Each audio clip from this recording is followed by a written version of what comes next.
السلام علیکم ورحمۃ اللہ۔ دعا ہے رب جلیل سے کہ اللہ رب العزت ہم سب کو بہترین دنیا اور خوبصورت آخرت نصیب فرمائے، آمین۔ الحمد للہ رب العالمین والعاقبۃ للمتقین والصلاة والسلام علی خاتم الانبیاء والمرسلین۔ اللہم صلی علی محمد فی اول کلامنا، اللہم صلی علی محمد فی اوسط کلامنا، اللہم صلی علی محمد فی آخر کلامنا۔ حضرت عروہ بن زبیر رضی اللہ تعالیٰ عنہ فرماتے ہیں، ہم لوگ طواف کر رہے تھے، میں نے طواف کے دوران حضرت عبداللہ بن عمر کو ان کی بیٹی سے شادی کا پیغام دیا تو وہ خاموش رہے اور میرے پیغام کا کوئی جواب نہ دیا۔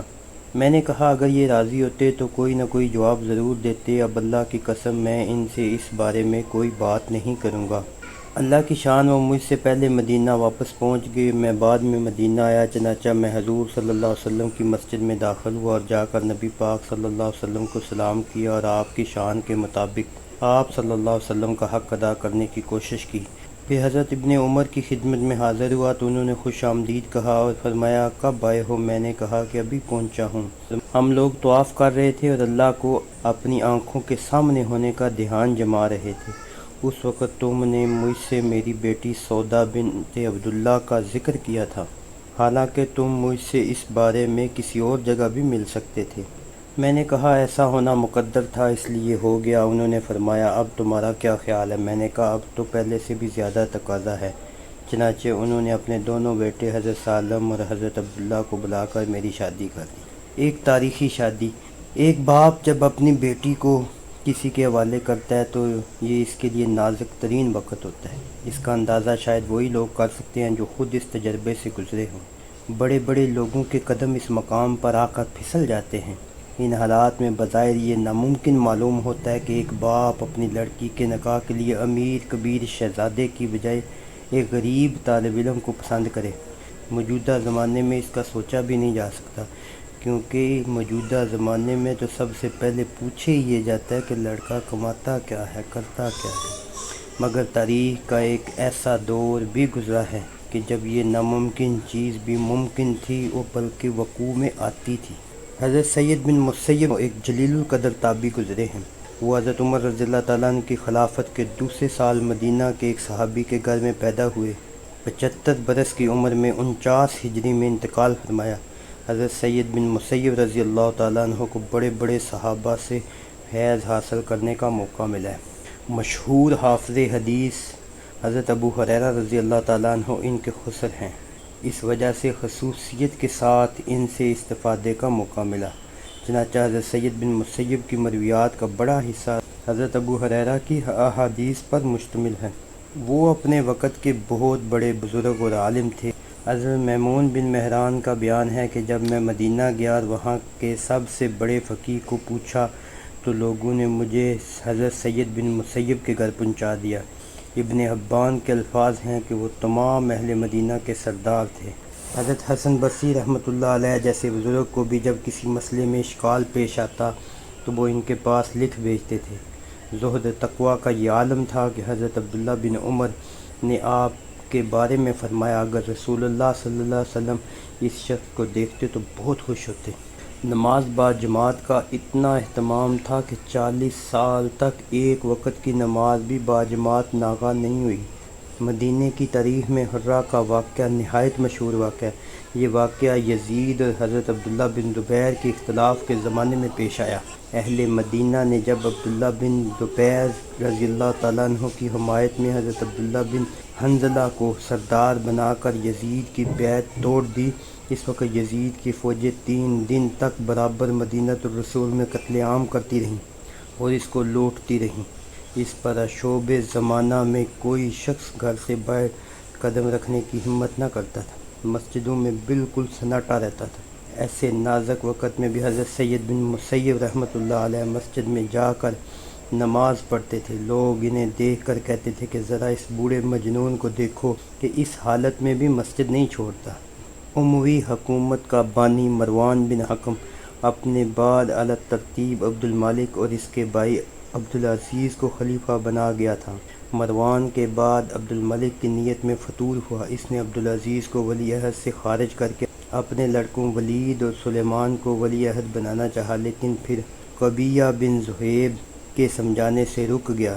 عبد الملک کی خوش قسمتی کہ جلد ہی عبدالعزیز کا انتقال ہو گیا۔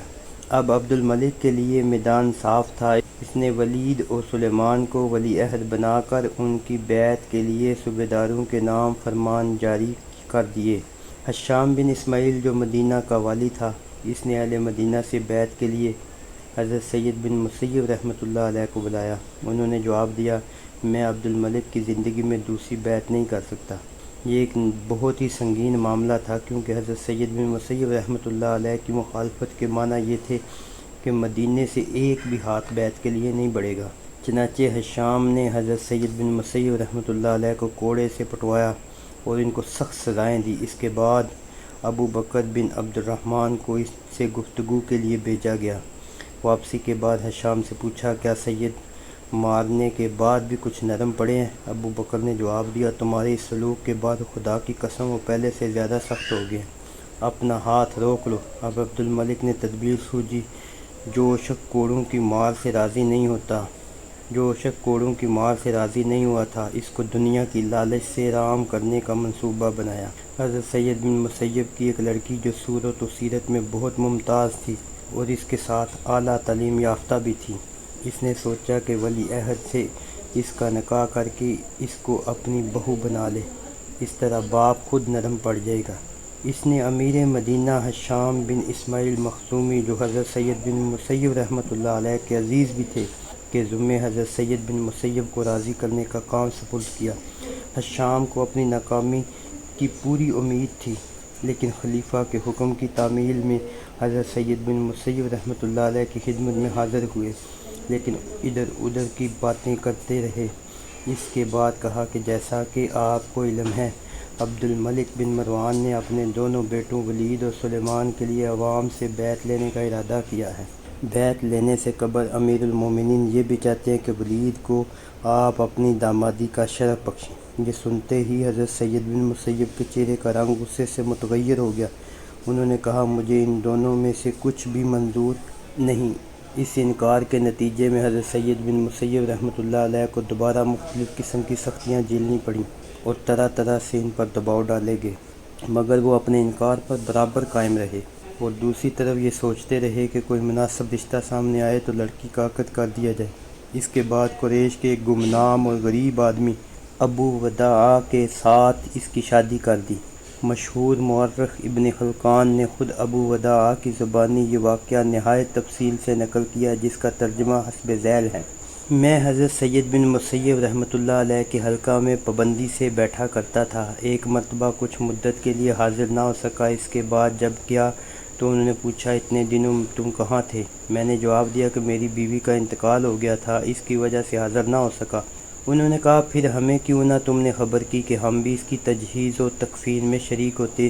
اس کے بعد جب میں اٹھنے لگا تو انہوں نے کہا کہ تم نے دوسری بیوی کا کوئی انتظام کیا ہے؟ میں نے کہا، خدا آپ پر رحم فرمائے، کون مجھ سے شادی کرے گا، جبکہ میں 2-4 درہم سے زیادہ کی حیثیت کا آدمی نہیں ہوں۔ انہوں نے کہا کہ اگر میں کروں تو تم کرنے کے لیے تیار ہو؟ میں نے کہا، بہت خوب، اس سے بہتر کیا ہے۔ اس کے بعد انہوں نے اللہ کی حمد و بیان کی اور نبی کریم صلی اللہ علیہ وسلم پر درود بھیجا اور اسی وقت 2 یا 3 درہم پر میرے ساتھ اپنی بیٹی کا نکاح کر دیا۔ سبحان اللہ! بادشاہ کے بیٹے کے ساتھ اپنی بیٹی کے رشتے کا انکار کیا اور اس غریب طالب علم کے ساتھ اپنی بیٹی کی شادی کر دی۔ ابو وداع کہتے ہیں کہ میں اس کے بعد وہاں سے اٹھا اور میری خوشی کا یہ عالم تھا کہ میری سمجھ میں نہیں آتا تھا کہ میں کیا کروں۔ میں اپنے مکان پر پہنچا اور فکر میں پڑ گیا کہ اب رخصتی وغیرہ کے لیے قرض کہاں سے حاصل کروں۔ میں نے مغرب کی نماز پڑھی اور اس دن میں روزے سے تھا۔ نماز کے بعد میں نے چاہا کہ کھانا کھاؤں، جو کی روٹی تھی اور زیتون کا تیل۔ اتنے میں دروازہ کھٹکھٹانے کی آواز آئی۔ میں نے پوچھا، کون ہے؟ آواز آئی، سعید۔ میں نے حضرت سعید بن مسیب رحمۃ اللہ علیہ کو چھوڑ کر اس نام کے ہر شخص کو تصور کیا، کیونکہ حضرت سعید بن مسیب تو 40 برس سے اپنے گھر اور مسجد کے علاوہ کہیں دیکھے ہی نہیں گئے۔ اٹھ کر دروازہ کھولا تو وہاں حضرت سعید بن مسیب کھڑے تھے اور ان کو دیکھ کر معاً خیال ہوا کہ شاید ان کا خیال بدل گیا ہے۔ اور وہ فسخ نکاح کرانے آئے ہیں۔ میں نے کہا اے ابو محمد ابن مسیب رحمۃ اللہ علیہ کی کنیت تھی، آپ نے کیوں زحمت فرمائی مجھے بلا بھیجا ہوتا؟ انہوں نے کہا کہ نہیں، اس وقت مجھے تمہارے پاس آنے کی ضرورت تھی۔ میں نے کہا پھر کیا حکم ہے؟ انہوں نے کہا مجھے خیال آیا تم اپنے گھر میں تنہا ہوگے، حالانکہ اب تمہاری شادی ہو چکی ہے، مجھے گوارا نہیں ہوا کہ تم تنہا رات بسر کرو، اور یہ ہے تمہاری بیوی۔ اس وقت ابن مسیب رحمۃ اللہ علیہ کی صاحبزادی ٹھیک ان کے پیچھے کھڑی تھی۔ انہوں نے صاحبزادی کو دروازے کے اندر کر کے باہر سے خود ہی دروازہ بند کر دیا اور واپس چلے گئے۔ اللہ اکبر، بڑی ہمت کی بات ہے۔ میری بیوی شرم کے مارے گر پڑی۔ میں نے اندر سے دروازہ بند کیا اور اس کے بعد چھت پر چڑھ کر پڑوسیوں کو آواز دی۔ وہ لوگ جمع ہوئے، پوچھا کیا قصہ ہے؟ میں نے کہا حضرت سعید بن مسیب نے آج اپنی لڑکی کا عقد میرے ساتھ کر دیا اور آج ہی اچانک وہ اسے میرے گھر بھی پہنچا گئے ہیں اور یہاں وہ میرے گھر میں موجود ہے۔